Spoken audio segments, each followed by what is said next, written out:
जय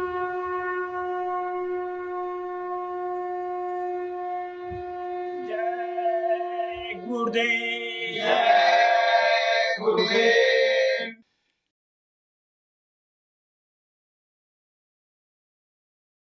जय गुरुदेव। जय गुरुदेव। जीवन है बेकार भजन बिना दुनिया में। जीवन है बेकार भजन बिना दुनिया में। बड़े भाग्य से नर तन पाया, बड़े भाग्य से नर तन पाया।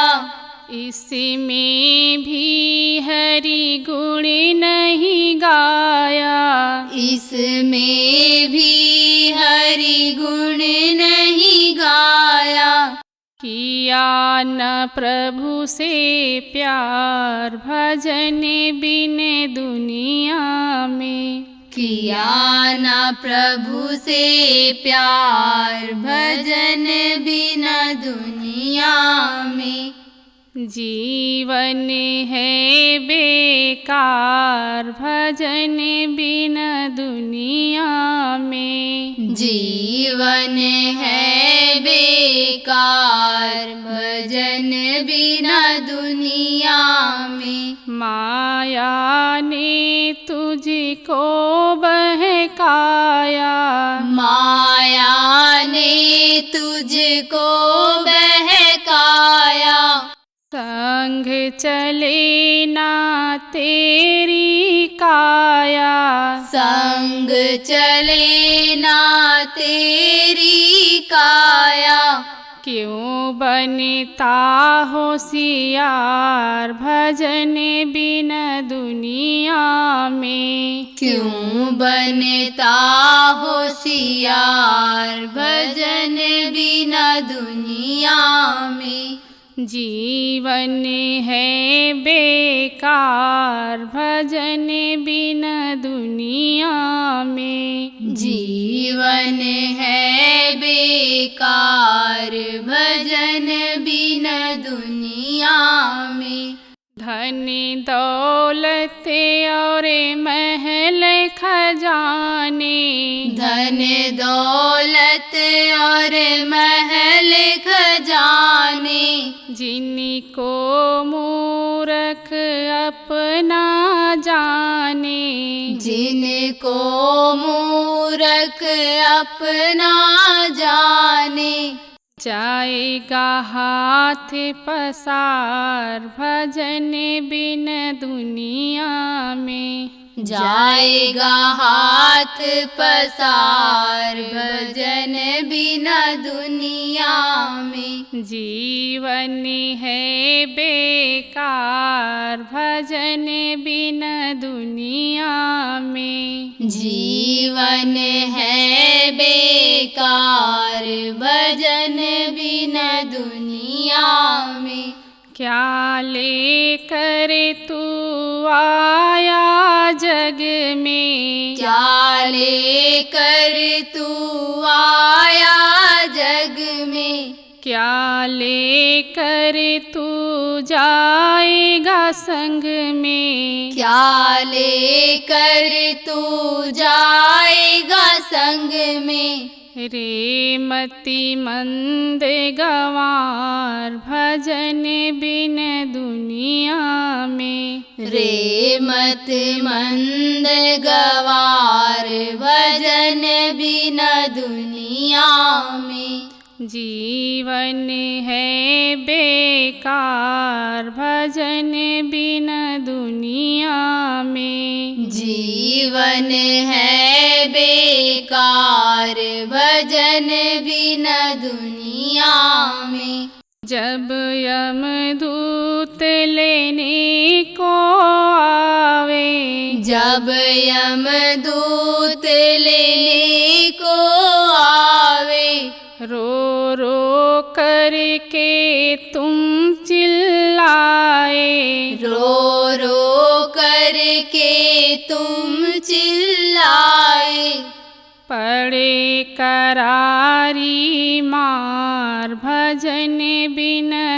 दुनिया में। पड़े करारी मार भजन बिना दुनिया में।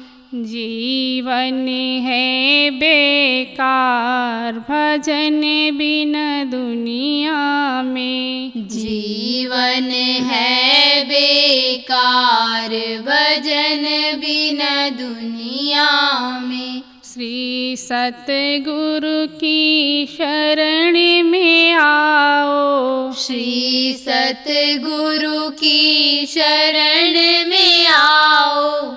अपना जीवन सफल बनाओ। अपना जीवन सफल बनाओ। तब होवे उद्धार भजन बिन दुनिया में। तब होवे उद्धार भजन बिना दुनिया में। जीवन है बेकार भजन बिन दुनिया में। जीवन है बेकार भजन बिना दुनिया में। जय गुरुदेव। जय गुरुदेव।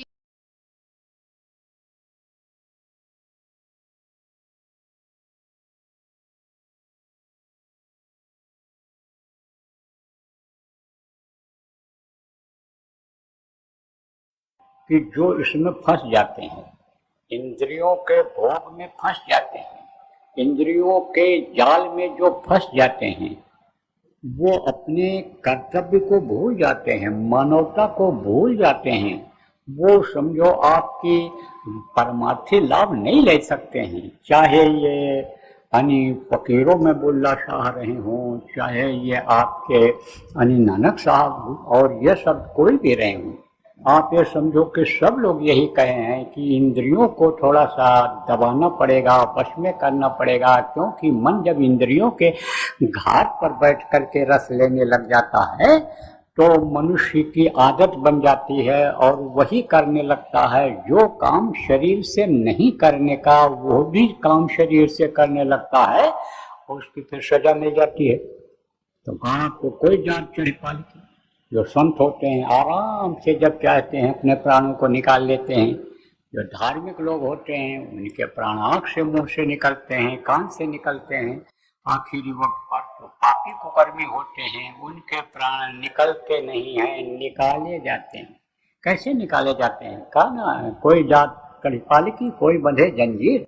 वो जंजीर शाकल लेकर के यमराज के दूत आते हैं, हथौड़ी मोटर लेकर के आते हैं और आवाज जब लगाते हैं तो मरने वाले का एकदम से मरने वाले को भय पैदा हो जाता, डर जाता है। डर के मारे होश उसका गुम हो जाता है, सामने अंधेरा हो जाता है, कान से सुनाई नहीं पड़ता, जबान टुकड़ी हो जाती है क्योंकि खिंचाव होता है और उस खिंचाव में यह कंठ रुंध जाता है, बोल नहीं पाता है।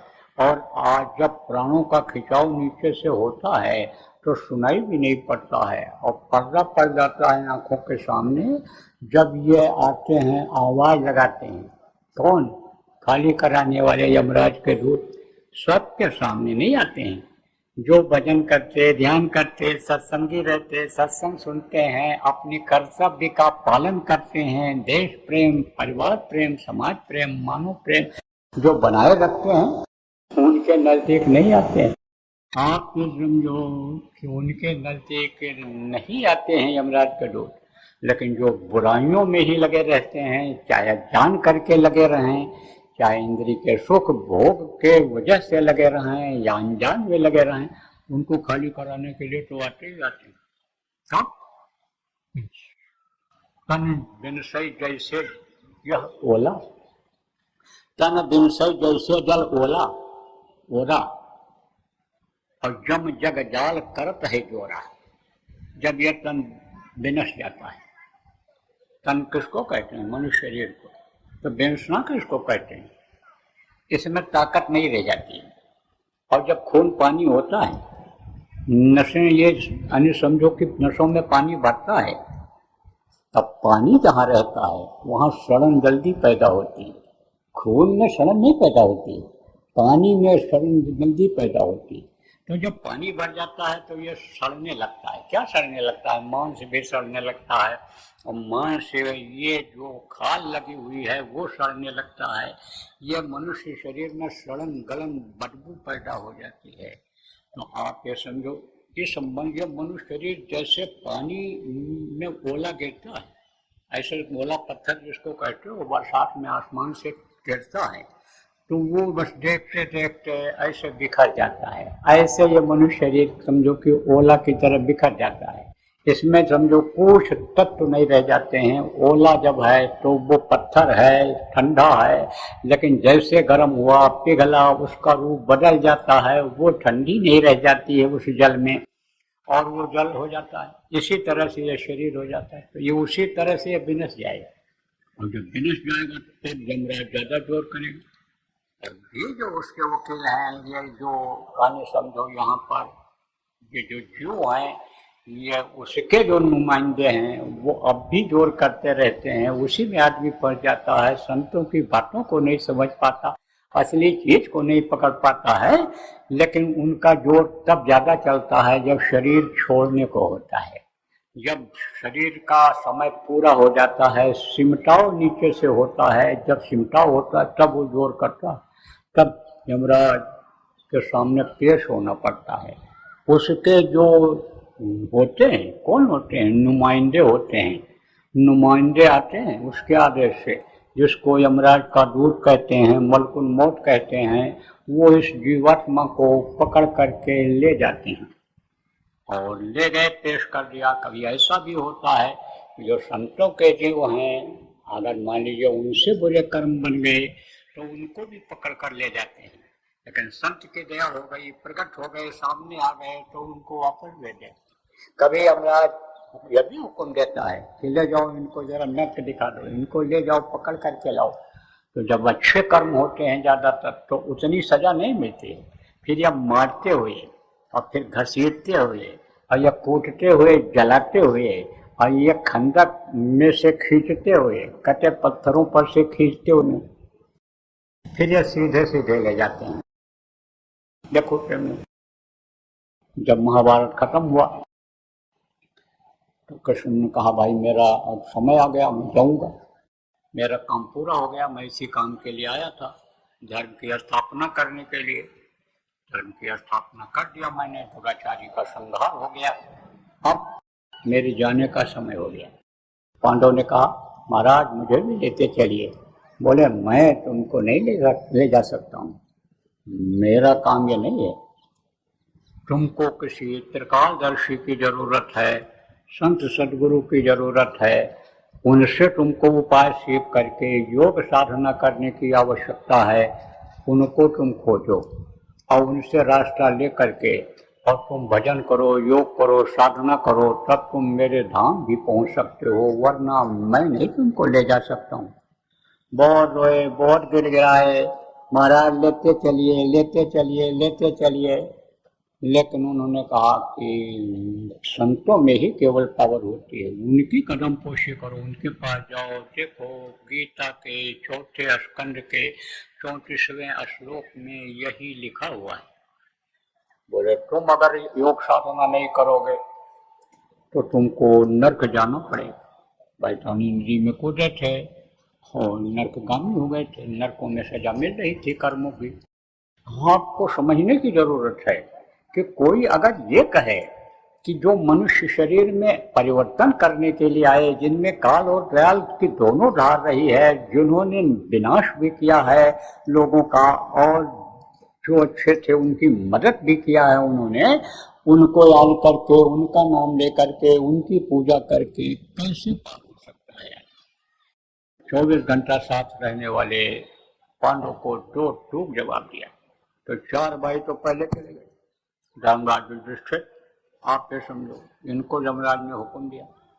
किसको हुक्म दिया? अपने दूतों को, जिनको मलकुल मौत कहते हैं, कि जाओ उनको नर्क दिखाओ, पहले लाओ। तो जब वो चले, कर्म उनके कुछ अच्छे थे, तो जब वहाँ से उनको लेकर के यमराज के दूत मनुष्य शरीर खाली करा करके चले, तो जैसे आगे बढ़े उधर यहाँ से निकलने के बाद, इस शरीर से जीवात्मा के निकलने के बाद लिंग शरीर में ही आप समझो दक्षिण तरफ यमराज का लोक है और यमराज ने सब वहाँ पूरा पसारा फैला रखा है।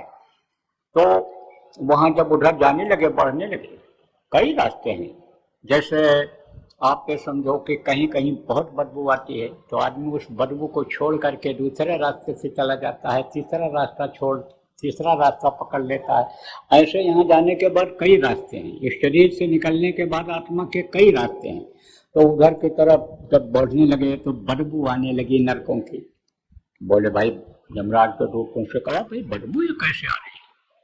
तब उन्होंने कहा अभी आगे चलो पता चल जाएगा। फिर और आगे बढ़े, बड़ी तेज बदबू आने लगी। फिर बदबू की आंखें चल गई, एकदम से बदबू ही बदबू भर गया नाक में, एकदम सांस लेना मुश्किल हो गया। फिर बवंडर आ गया बदबू का। अब उसके बाद में तब तक ये पहुंच गए तो देख रहे हैं सजा मिल रही है। किसको मिल रही है? इन्हीं लोगों को मिल रही है, उन्हीं जिनको कहा था कृष्ण भगवान ने कि तुमको खोज करना पड़ेगा, सदगुरु ही तुम्हारी सजा को माफ कर सकते हैं, वही तुमको रास्ता बता सकते हैं। ऐसे ही पांडवों को देखा पड़े हुए। तो बोले भाई ये क्या? देखकर आश्चर्य में पड़ गए। बोले ये तो बहुत सजा भुगत रहे हैं। बोले हाँ देख लो। यमराज का दूत बोले देख लो। और देख करके बोले अब चलो वापस चलो। बोले हमको तो ले चलो वापस, इनको भी ले चलो।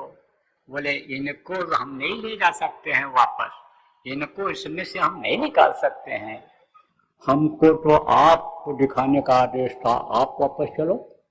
अब जब वापस हुए वो, तब वो बोले कि भाई तो हमको छोड़ दो, तुम नीचे पहुंचा दो। बोले ये भी हम नहीं कर सकते हैं। कुल मिला करके समझ लो आप कि कर्मों की सजा आदमी को भोगनी पड़ जाती है। अब कर्म से बचने के लिए यानी क्या करना चाहिए, नरकों से बचने के लिए क्या करना चाहिए, यानी जिस काम के लिए यह मनुष्य शरीर मिला है वो काम करना चाहिए। किस लिए यह मनुष्य शरीर मिला है? यह मनुष्य शरीर मिला है एक दूसरे का लेना देना कर्जा अदा करने के लिए। तो कौन सा कर्जा? पिछले जन्म में भी आप कहीं थे, कहाँ थे ये नहीं पता है। कीड़ा मकोड़ा में थे, सांप गोजा बिच्छू में थे, आसमान में उड़ने वाले पक्षियों जल के जीव में थे, या कहीं और जगहों पर आप थे, या आपको पता नहीं है। तो कर्म उसमें भी इकट्ठा हुए। कर्म देखो जब थोड़ा रह गया, एकदम अच्छे कर्म नहीं बन पाए, तो फिर ये मनुष्य शरीर में आना पड़ा। फिर देखो यहाँ दुख झेलना पड़ रहा है, बीमारियां झेलनी पड़ रही हैं, लड़ाई झगड़ा झेलना पड़ रहा है, संकट पर संकट आ रहे हैं। ये देखो क्यों ऐसा हो रहा है? ये कर्म की वजह से ही मिला है। लेकिन ज्यादा अच्छे कर्म थे इसलिए ये मनुष्य शरीर मिल गया।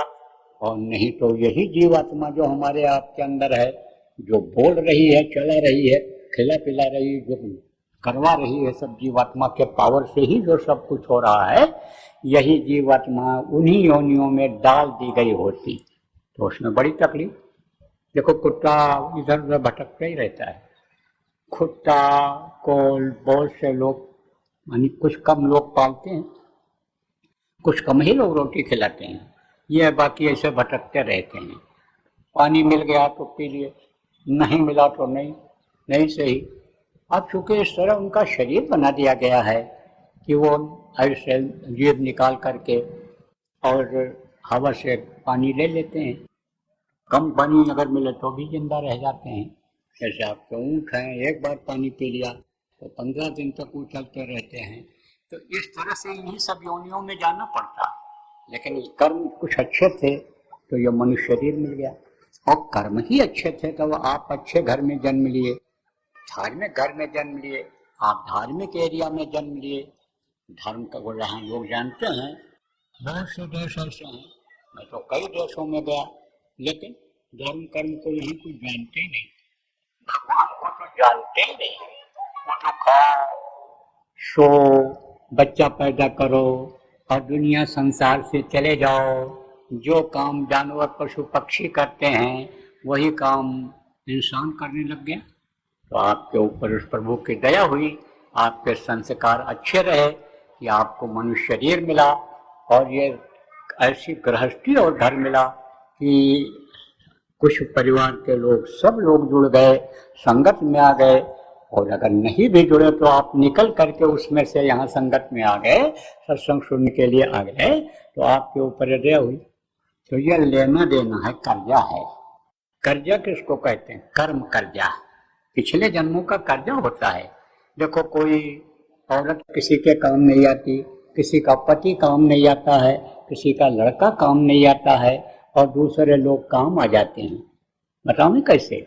आपका लड़का आपका बहुत आदेश का पालन करता है, सेवा भी करता है, आपका जो कहते हो वही करता है, लेकिन पढ़ लिख करके दूसरे देश में चला गया, 2000-4000 किलोमीटर दूर नौकरी करने चला गया, तो जब बीमार पड़ोगे तब एक गिलास पानी पिलाएगा?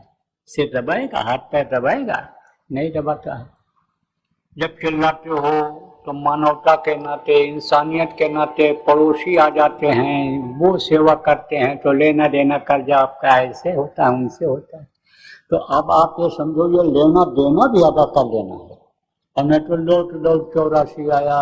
देखो घर में बहुत से लोगों के झूठा लाभ चलता है, कहते नहीं है, मैं बता सकता हूँ। हमारे गुरु महाराज थे, उनकी एक घटना जगह की बताऊँ आपको। यही पूर्वांचल में, पूर्वी उत्तर प्रदेश में आजमगढ़ है। तो आजमगढ़ में सत्संग कर रहे थे। उस समय ज़्यादा विस्तार संगत का नहीं था, तो तखत पर बैठे हुए थे 15-20 आदमी वहाँ बैठे थे, सुन रहे थे। तो एक वकील साहब थे।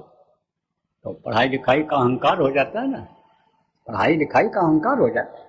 चाहे पढ़ाई लिखाई का अहंकार हो, और चाहे रुपया पैसा का अहंकार हो, चाहे बल का अहंकार हो, चाहे कुर्सी का अहंकार हो, यह अहंकार होता ही है। और वो लोग ज़्यादा उसमें धोखा खा जाते हैं अहंकार में। इसको अहंकार यानी जिस बात का आता है उसको प्रभुता कहते हैं। तो प्रभुता पाए काल मत नहीं, कोष जन्मा है जग माही। गोस्वामी महाराज ने कहा कि प्रभुता जब किसी चीज की आती है तो आदमी को अहंकार आ जाता है। अहंकार करना नहीं चाहिए, क्योंकि करा कराया सब गया। जब आया अहंकार, अहंकार आ जाता है तो सब चला जाता है। और जो प्रभुता को परछाई समझता है उसको नहीं आता है, नहीं तो अहंकार आ ही जाता है। और तो परछाई किसको कहते हैं? आज कोई अधिकारी है लेकिन कल रहेगा, कुछ पता है? आज पहलवान घूम रहा है, किसी नहीं समझ रहा है, ठोकर मारता हुआ जा रहा है, और कल गिर जाए, न सही खिसक जाए इधर से उधर से, तो उठ पाएगा? कुछ नहीं उठ पाएगा। आज रुपया पैसा है और रात को आए चोर उठा ले गए, रात को आए अनिशील कर गए ये जांच पड़ताल वाले, तो सुबह उसके पास रुपया पैसा रह जाएगा? तो जो समझे प्रभुता परछाई, प्रभुता पाए ताई मद नहीं। इसीलिए कहा गया जो भी किसी भी तरह की प्रभुता हो उसको समझना चाहिए ये परछाई है। परछाई, परछाई जानते हो? जब चलते हो धूप में, रात को चंद्रमा की रोशनी में चलते हो तो पीछे एक आकृति दिखाई पड़ती है, वो परछाई कहलाती है। तो परछाई किसी की होती है? किसी की नहीं होती है। परछाई को पकड़ो तो जितने पकड़ोगे पीछे या भक्ति चली जाएगी, आगे बढ़ती चली जाएगी। परछाई किसी की नहीं होती है।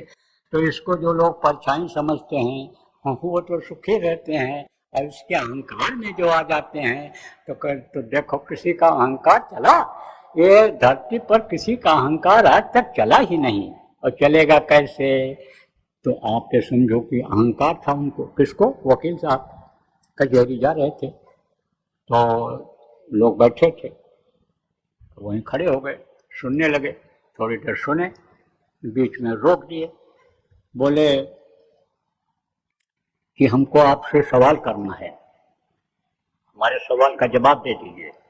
तब गुरु महाराज ने कहा, अरे आप शांत हो जाओ, पहले हमको सुना लेने दो, उसके बाद में आए तुम सवाल पूछ लेना, हम जवाब दे देंगे आपका।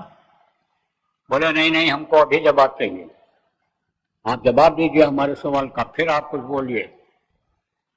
गुरु महाराज ने कहा, भाई अभी तुम औरत का मार खा के आए हो, अभी तुम्हारा दिमाग गर्म है, और तुम यहाँ बैठ जाओ और सुनो सुनो, और फिर उसके बाद तुम्हारा दिमाग ठंडा हो जाएगा तो हम तुम्हारा जवाब दे देंगे।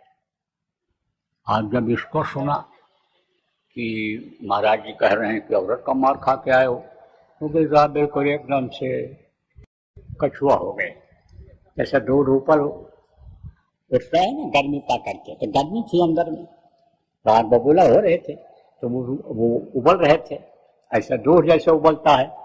अब गुरु महाराज ने ऐसे 2 बूंद पानी डाल दिया, असलियत बता दिया। असलियत जब बता दिया तो अब वो समझ गए, भाई बाबा तो सब जानते हैं, और कोई पोल न खोलें या जो भी सोचे होंगे। बैठ गए।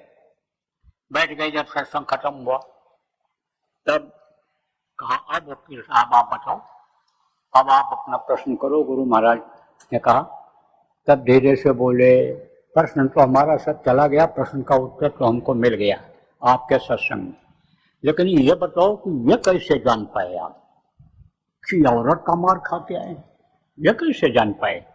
बोले, यही तो विद्या आपको मिली नहीं है, वो इस विद्या से परे की विद्या है, उसको हर कोई नहीं जान सकता है, इसीलिए तो विद्वानों की पूजा नहीं होती है।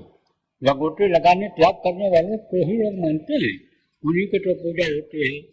इसके लिए तो वकील साहब तन को जानो, मन को मारो, इंद्रिय सुख भोग विसारो, थोड़ा सा त्याग करना पड़ेगा। आप भी इस चीज को जान सकते हो, आप भी मेहनत करके इस चीज को पा सकते हो। प्रभु को जो पाने वाले रहे, दुनिया को भूले, इंद्रियों के सुख को थोड़े समय के लिए भूले, वही लोग पाए हैं। और प्रभु जब मिल जाएगा, दुनिया बनाने वाला मिल जाएगा, तब कोई चीज की कमी रह जाएगी। प्रभु की ताकत जब शरीर के अंदर आ जाएगी तो आप समझो कि मैं आपको बता रहा था कि यह दुखों का संसार हो रहा है। अब उसका यही कारण है, लेना देना पिछले जन्म का है, कर्जा है, उसको भी अदा करो। इस शरीर को चलाने के लिए आपको खाने का भी इंतजाम करना रहेगा, गर्मी ठंडी से बचाने के लिए कपड़े का इंतजाम करना रहेगा, बरसात से ठंडी से गर्मी से बचने के लिए घर की भी व्यवस्था करनी रहेगी, उसको भी करना जरूरी है।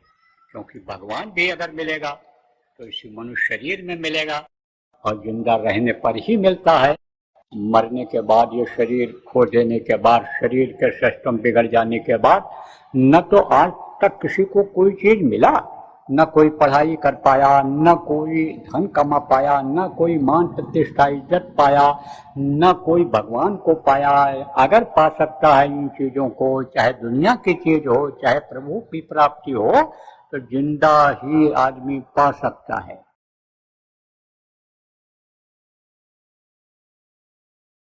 योजना जो भी बनाए हो, इसको लागू करो, इसको बढ़ाओ, और एक धार्मिक वातावरण तैयार कर दो, आध्यात्मिक वातावरण तैयार कर दो, शाकाहारी नशा मुक्त बना दो लोगों को, आप समझो चरित्रवान लोगों को बना दो।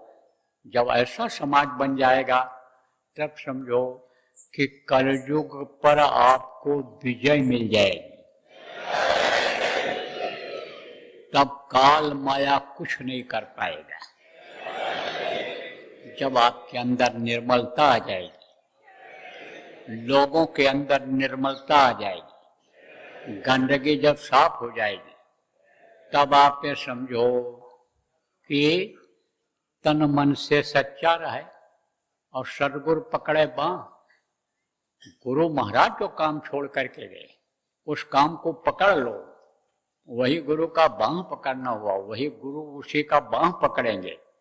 जय गुरुदेव।